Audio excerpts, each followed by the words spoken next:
اس نے کہا اچھا کیا کرتے ہیں؟ کہا جی گوشہ نشین ہو گئے۔ اس نے کہا اب تیرا باپ گوشہ نشین ہوا ہے؟ اب گوشہ نشین ہوا ہے؟ بھیڑیے سے لومڑی نے کہا کہ جاؤ شکار کر لو، تو بھیڑیا کہنے لگا بوڑھا ہو گیا تھا نا، بھیڑیا کہنے لگا نہیں میں نیک ہو گیا ہوں، میں نے شکار کرنا چھوڑ دیا ہے، میں کسی جانور کو تنگ نہیں کرتا۔ تو لومڑی کہنے لگی نہیں بادشاہ سچی بات کر، اب تجھ سے دوڑا ہی نہیں جاتا، اب شکار پکڑا جاتا، اب تجھ سے دوڑا نہیں جاتا پکڑا، اب تیرے اندر آج بھی طاقت آئے تو تو کم کرے نہ، تو اب بھی چھوڑنے والا، اب تجھ سے دوڑا نہیں جاتا۔ ملا رومی فرماتے ہیں بوڑھا ہو کے تو بھیڑیا بھی نیک ہو جاتا ہے۔ کہاں کہ جاؤ تمہیں بلا رہا ہے؟ کہا نہیں جی میرے ابا جی نا آپ اندر رہ کے اللہ اللہ کرتے۔ اس نے کہا اسے اللہ اللہ یاد آئی ہے، اب اللہ اللہ یاد آئی ہے، کچھ گناہ ایسے ہیں جو رب معاف نہیں کرے گا۔ فرمایا وہ جتنی مرضی نمازیں پڑھے، جتنے مرضی روزے رکھے، جتنی مرضی نفل پڑھے، سارا کچھ کر لے، لیکن اللہ کبھی حسین کے گستاخ کو معاف نہیں کرے گا، کبھی نہیں معاف کرے گا، اس لیے کہ جو حسین کا بے ادب ہے وہ دراصل رسول پاک کا بے ادب ہے۔ اللہ اسے معاف کرے گا؟ ظالم نے اس نے ظلم کیا، ابھی 6 سال ہی تو گزرے تھے، 6 سال ہوئے صرف۔ ابن سعد بھیجا بیٹے کو، کہا جا اب اپنے باپ کو جا کے کیا تجھے مختار بلاتا ہے، بات سنے آ کے۔ ڈر گیا، میں نے کہا ظالم بزدل ہوتا ہے، کہنے لگا اس سے جا کے کہو میں نہیں آ سکتا بیمار ہوں۔ اس نے کہا چلو وہ نہیں آ سکتا تو ہم تو جا سکتے ہیں نا، ہم تو جائیں گے نا۔ ابن سعد نے بھیجے 10-12 بندے، فرمایا جاؤ زندہ نہ لے کے آنا میرے پاس، میرے پاس زندہ نہ لے کے آنا۔ گئے، بیٹے کو حفص کو گرفتار کر کے کھڑا کر دیا، اور جناب یہ جو ابن سعد تھا اس کو بھیجا، کہا جب تم اس تک پہنچو نا تو جا کے گردن مارنا اس کی، اور مجھے اس کی وجود نہیں دیکھنا، صرف کٹا ہوا سر دیکھنا ہے۔ گئے، جا کے اس کو پکارا، کہا مختار نے بھیجا ہے مارنے کے لیے۔ کہنے لگے مختار مجھے نہیں مار سکتا، میرا یار ہے۔ ابن سعد کہتا ہے مختار مجھے مار سکتا، میرا یار ہے۔ ان فوجیوں میں سے ایک فوجی کہنے لگا اگر تو محمد کے نواسے کو مار سکتا تو تجھے بھی تیرا یار مار سکتا ہے صلی اللہ علیہ، اگر تو رسول پاک صلی اللہ تعالی علیہ وسلم کے نواسے کو قتل کر سکتا ہے، تو نے نبی کا حیا نہیں کیا، وہ یاری کا حیا کیوں کرے؟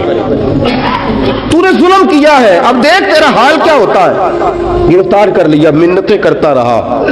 تاریخ ابن سعد کو بتا رہی تھی کہ ابن سعد تو ہاتھ باندھتا ہے، پاؤں پکڑتا ہے، ذرا یاد کر میدان کربلا، میدان کربلا تجھے اپنی باری آئی ہے تو تو ہاتھ باندھتا ہے، میدان کربلا یاد کر۔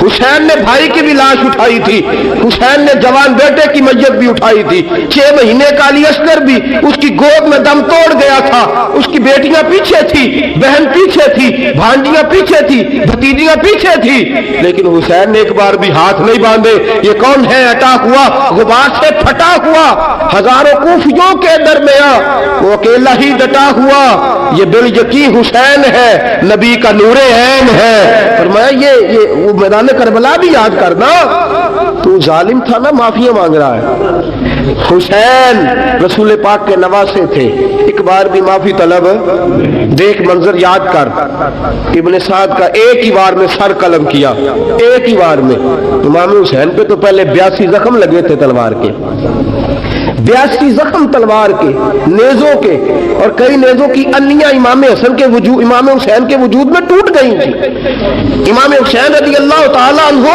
پہلے ڈٹے رہے، جمے رہے، بڑی دیر کے بعد گر، پہلے ہی بار میں گر گیا۔ ابن سعد کا کٹا ہوا سر پہنچا تو بیٹا کھڑا تھا۔ مختار سقفی نے کہا کہ تیرا باپ میں نے مار دیا ہے۔ کہنے لگا کوئی مزہ نہیں رہا زندگی میں۔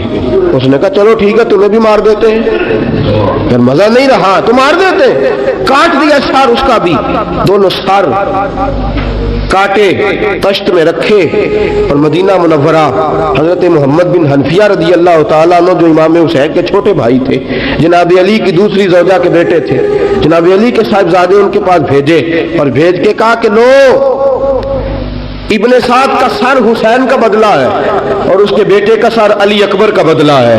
جب محمد بن حنفیہ کے پاس پہنچے تو آپ نے فرمایا یہ کمینوں کے سر میرے بھائی کے سر کا بدلہ ہو ہی نہیں سکتے، یہ کہاں حسین کا بدلہ ہو سکتے ہیں؟ وہ حسین ابن علی، وہ حسین ابن علی، حسین ابن علی کی شان رفت کوئی کیا جانے، حسن جانے، علی جانے، نبی جانے، خدا جانے۔ وہ حسین ابن علی کہ باپ جنہ دا ہر میدان اندر لڑدا رہا سی کل ایمان بن کے، ماں جنہ دی سجدۃ النساء ہوئے کہ نانا عرش تے جاوے مہمان بن کے۔ فرمایا یہ حسین کا بدلہ ہو سکتے ہیں؟ وہ خولی بن یزید، خولی بن یزید جس نے امام حسین کا سر کاٹا تھا، پتہ چلا نا، دیکھیں نا امام حسین کو کتنے موقع ملے تھے کربلا سے جانے کے، پہلے موقع پر ہی اور بن یزید نے کہا کہ امام آپ جانا چاہے تو میں رستے کھول دیتا ہوں، آپ تشریف لے جائیں۔ امام حسین نے فرمایا میں علی کا بیٹا ہوں، دوڑوں گا نہیں، میں دوڑوں گا نہیں، میں نہیں جانے والا۔ خولی بن یزید دوڑ گیا، کوفہ چھوڑ کے دوڑ گیا اور کسی دور دراز علاقے میں جا کے ڈیرا لگا لیا۔ پھر وہاں سے واپس آیا کہ کسی نے کہا امن ہو گیا، آ گیا دوبارہ کوفے۔ مختار کو پتا چلا کہ آ گیا ہے، پھنس گیا ہے، گھر پہنچ گیا ہے۔ اس کی بیوی جو تھی نا خولی بن یزید کی، بڑی محبت کرتی تھی نبی پاک کے خاندان کے ساتھ، حضور کے خاندان کے ساتھ بڑی محبت کرتی تھی، اور محبت والوں کا انداز پتہ کیا ہے؟ رنگے چمن پسند، نہ پھولوں کی بو پسند، ہم کو ہے وہ پسند جسے آئے تو پسند۔ یہ انداز ہے، انداز محبت یہ ہے کہ نبی پاک کا غلام نہ ہو، سگا چچا بھی ہو تو مانتے نہیں، غلام نہ بنے، سگا چچا بھی ہو تو مانتے نہیں، اور نبی پاک علیہ السلام کا غلام ہو، چاہے حبش کا رہنے والا بلال ہی کیوں نہ ہو، سردار مانتے ہیں۔ یہ انداز محبت ہے۔ وہ بیوی بڑی محبت کرنے والی تھی، اس نے پیغام بھیجا، اس نے کہا آ گیا ہے گھر، بندے بھیجے، کہا جاؤ خولی کو پکڑ کے لاؤ۔